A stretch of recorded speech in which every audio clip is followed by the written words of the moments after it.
Oh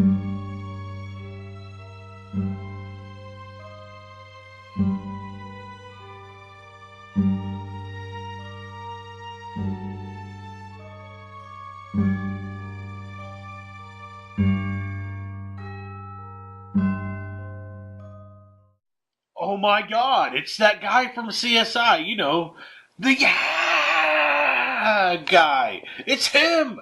It's him! Look, it's him! It's him! Oh my god, dude. Oh. Okay, session 9 was fucked up. That, I mean, okay, here's the thing. Most horror movies, they have, a finite ending. They have, that they explain things. They explain everything. Maybe not everything, but they explain enough, right? And I guess enough was explained here, but so much was left in the dark. And not in a bad way, mind you, but so much is left in the dark that you're just creeped out by the fact of everything that actually happens. You're creeped out by everything that happens in the movie because so much is left unexplained. You don't know who or what. It's just, mm, it's so messed up. Um, Now, at first, when it first started, I thought, I don't know if I'm going to like this. I mean, certain parts of the film were, to me, obviously, low budget. But low budget doesn't necessarily mean bad. It's just that, you know, the method used to film it was kind of, in certain areas, very small, few moments here that I'm talking about. Um, it was indicative of, you know, home video filmmaking, kind of like what I'm doing here.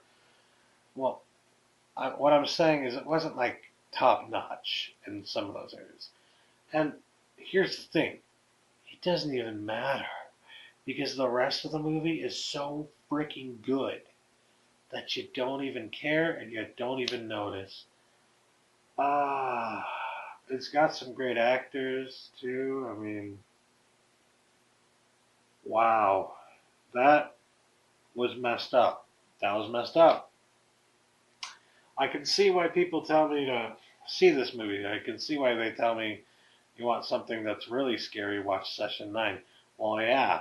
Oh my god, yeah. It's because so much is unexplained that it's as creepy as it is.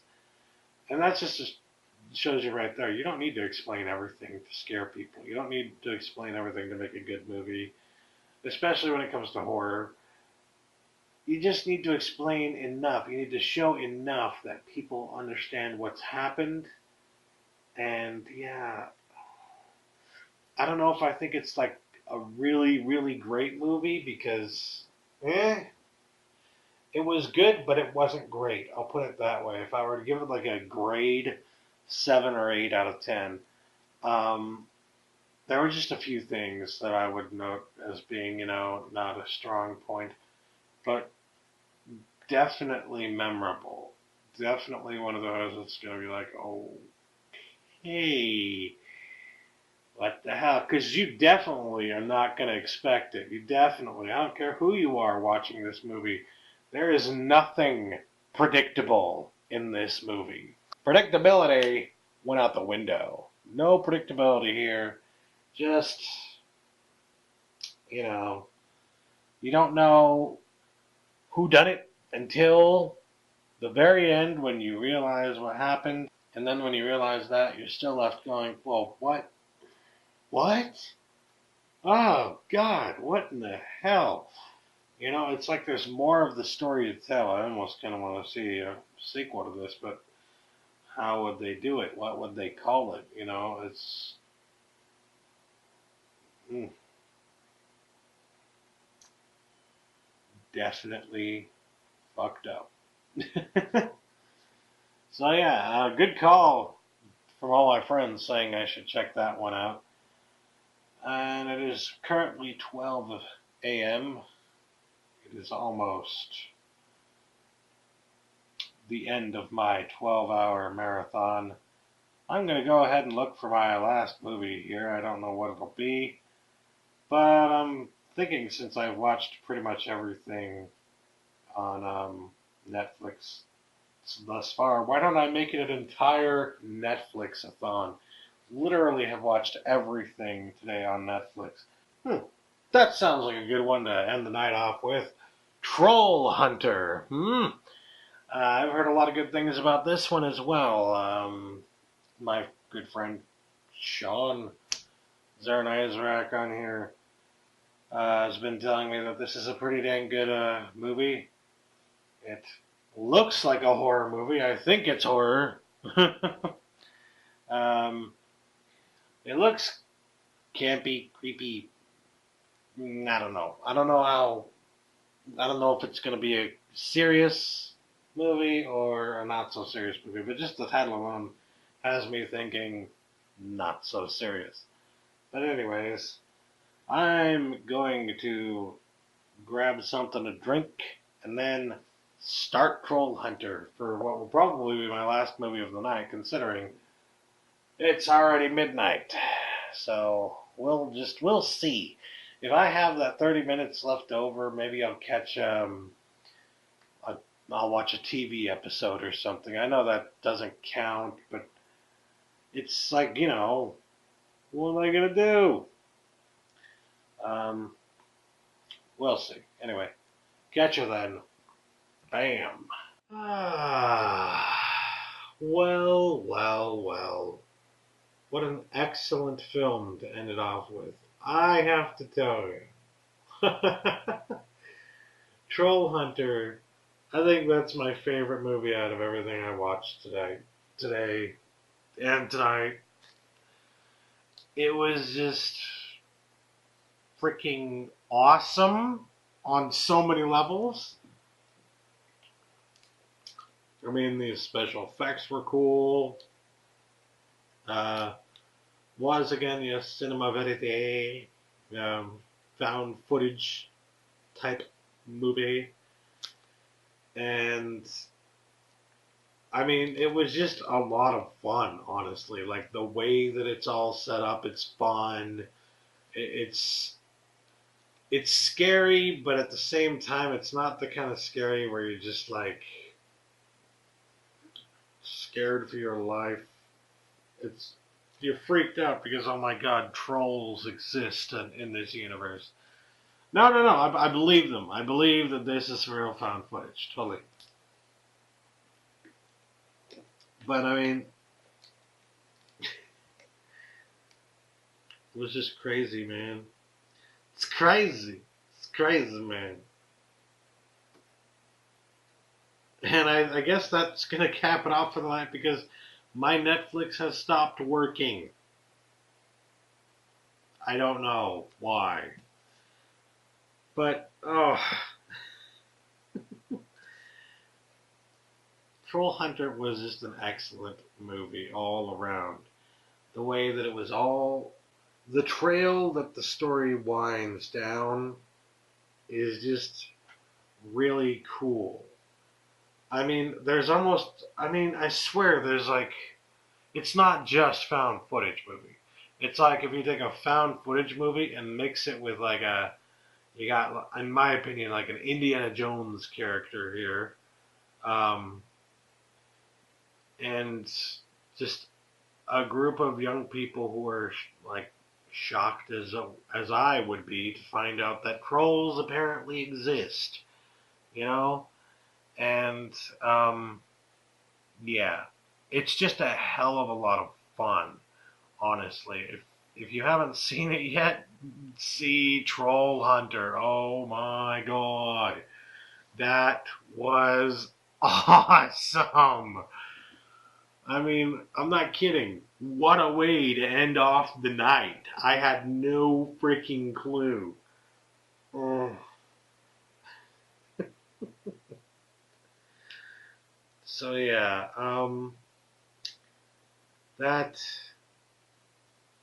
is probably the last movie I'll watch tonight. I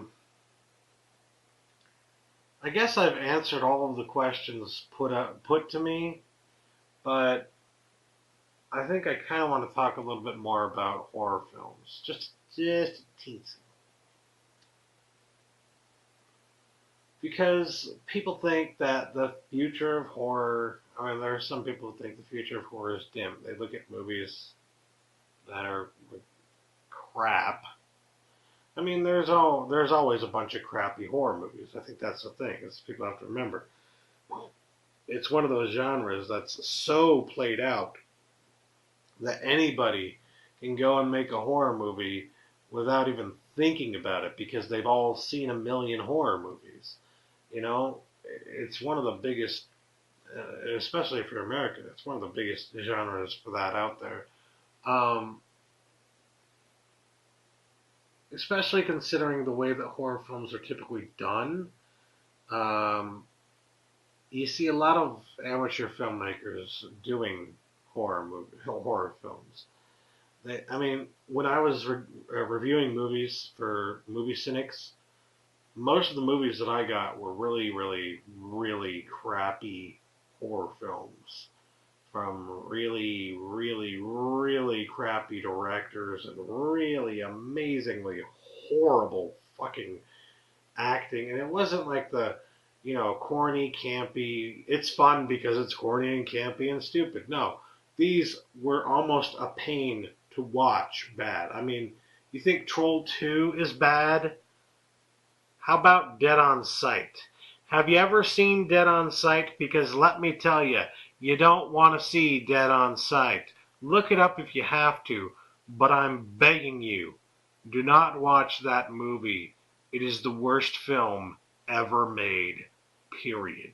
I have not seen a worse film than that in my entire life. That was crap. And it wasn't crap made to be crap. It was just fucking crap. Okay? Don't. I'm not saying this to get you to fucking watch it. No, I'm saying it as a fucking warning. A stern warning.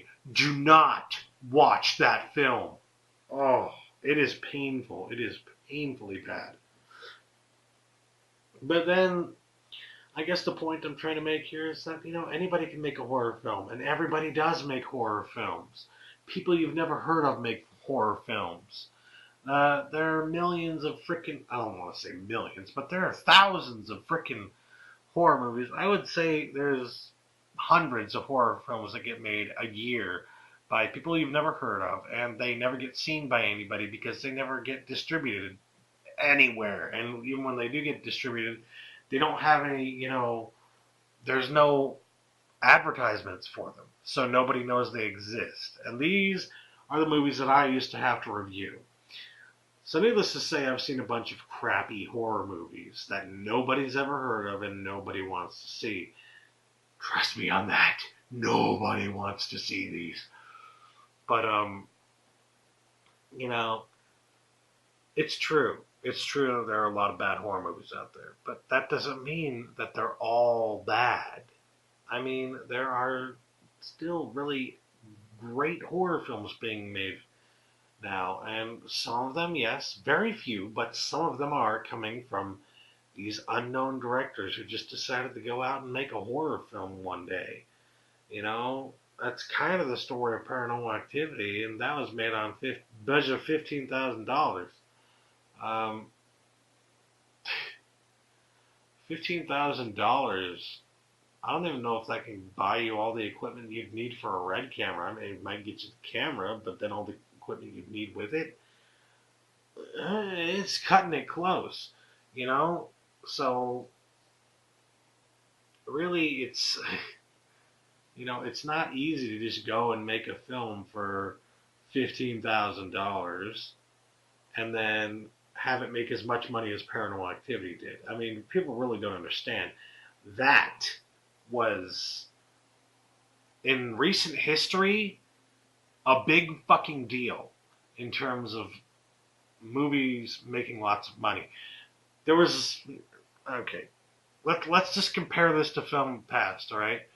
Um, the only time we saw stuff like this before, with a group of people going out and just making their own movie and it getting so big they got picked up by studios and made millions of dollars.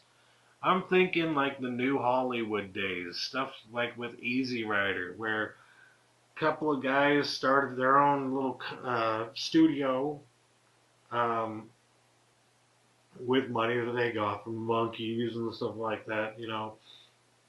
Um, but I mean, they started their studio and they did movies the way they wanted to do them, and they sold magnificently well.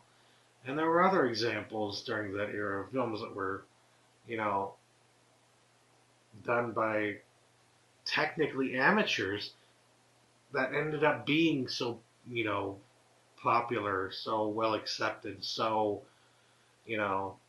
Now, I'm not going to say that that's a new thing that's happening with horror because I don't think it's really reached that level, and I honestly don't think it ever will. But, you know, just the fact that you see that kind of thing happening even once with something like Paranormal Activity, to me is a sign that there is hope. There is, you know, a thriving community of horror enthusiasts out there making really good horror movies or who want to make good horror movies. I've got a few ideas of my own, but I'm not going to. Probably not going to run out and do them or anything. The ideas I've got, you know, they go more along the lines of Shaun of the Dead, you know, horror comedy than actual horror, but you know, that's just the kind of stuff I would like to make if I were making films. Um, I don't know what to say. I mean, I see plenty of signs that there are actually some pretty good horror movies being made in the past 10 years, and hell, in the past few years in particular. Just sat here and watched Troll Hunter. Troll Hunter was fantastic. So, do I think horror is dead? Now, if you'd asked me 10 years ago, 15 years ago, I might have said it's getting close to there. But now I feel like, you know, it's coming back. It might be making a return. So, yeah, a resurgence. I feel the same way about science fiction, honestly. Science fiction is making a resurgence, and there's something happening there too. I mean, we've got stuff like Looper and Inception and Moon and all these movies that are just not your typical science fiction. They are serious, meant to be taken seriously, and they are really mind fuck kind of movies. You know, it's bordering to me on a movement, but I don't know. Maybe that'll happen in the near future. Maybe somebody will announce that to have happened in the near or far off future. I don't know, but you know, I do see a trend happening. I guess is what I would say in sci-fi and in horror films. Obviously, the latest trend for horror films is the found footage, and some people are already getting sick of it. I'm not. I love it, but then I'm a film fan. I love freaking everything. You know, I have to tomorrow. I have to write a paper about Clint Eastwood's Unforgiven for one of my classes. So you know, that's just what I do. It's just who I am. I like all kinds of stuff when it comes to film. I'll watch a western. I'll watch a horror. I'll watch any genre out there. I love it all. And I love learning about the history of it all, where it all came from. Horror in America, it's all about horror because whether it was people coming from other countries like Germany during like when the Nazis first started to take power, or you know whether it was that or people here seeing some of the things that were being done over there. The truth is, a lot of horror, a lot of what you see in horror movies from the 30s through to the 50s, through to the 80s, through to now, even, is taken all the way back from like the 20s. and even earlier in film history. I'm not shitting you here. It is. Um, just like lighting techniques, framing techniques, the music techniques, even in some cases. Not very many, but in some really cool, good cases. Um, there are just so many examples that I can't even just point to just one. But I mean, I guess what I'm trying to say is horror is the melting pot. Just like America, you see, is like people think of it as a melting pot. Horror was the genre that became the melting pot of film in America. Everything got thrown in a sense. Everything. All these different styles, all these different ideas, all these different concepts, all these different, visual trends in filmmaking from all over the world came here, and the first thing they were given to work on was horror films. So what did they do when they made horror films? They made they took they knew from what they had already done previously, and or they took what they knew from what they had seen others do previously, and they put it in there. So really, when you're looking at horror, whether it's from the 30s, the 50s, the 80s, or onward, you're looking at film history in a sense. A lot of people looking at the crappier horror films, particularly the campier, cornier horror films, are going to say, "Oh, that's stupid. That's not true." Blah blah blah blah. Just do your homework, and you'll see it's true. It's true. This is where it comes from. This is a long time coming. The reason I talk about it like that, I mean, think about it. How many other film genres or any movements, anything film related in America have as many, eras as horror does? Because it's just what I just said kind of points it out for you. There was the era of horror in the 30s. And then there was the era, and it lasted on through like the 50s, through the 40s. Well, sort of, because in the 40s you had film noir kind of take over a bit. But, you know, there was the era of horror in the 30s. And then there was the era of horror in the 50s, which I think lasted a little bit longer. But then, there was the era of horror in the 80s. And now there's the era of horror now. There's a different era happening right before our eyes. That's four. That's four different, distinct eras in the horror genre. Do you know how many distinct, different eras there are in like other genres? Think of the Western, which was there since the dawn of filmmaking. Technically, if you want to make a case, I guess you could make a case that there might be three, but in reality, there's only two that are ever talked about. Two. So, yeah. I mean, if you want to talk about a genre that meant a lot and changed a lot over the course of film history and is integral to film history in the United States of America, horror is that genre. So, yeah, I definitely have a lot of respect for that. That is not really talked about in a lot of film classes. From my personal experience, having taken dozens of film classes and had few, if any, professors even mention the genre as if it were anything more than schlock. And yeah, most of the times when it is mentioned, it's, in a derogatory fashion. Respect, people. Respect. So yeah, during this month of October, month of ghouls and ghosts, I was glad to be able to take a little bit of time out of my normal schedule and have this 12-hour movie marathon. And being as it is now 2:15 in the morning and I started at about 2:30 in the afternoon, I think I shall call it a night.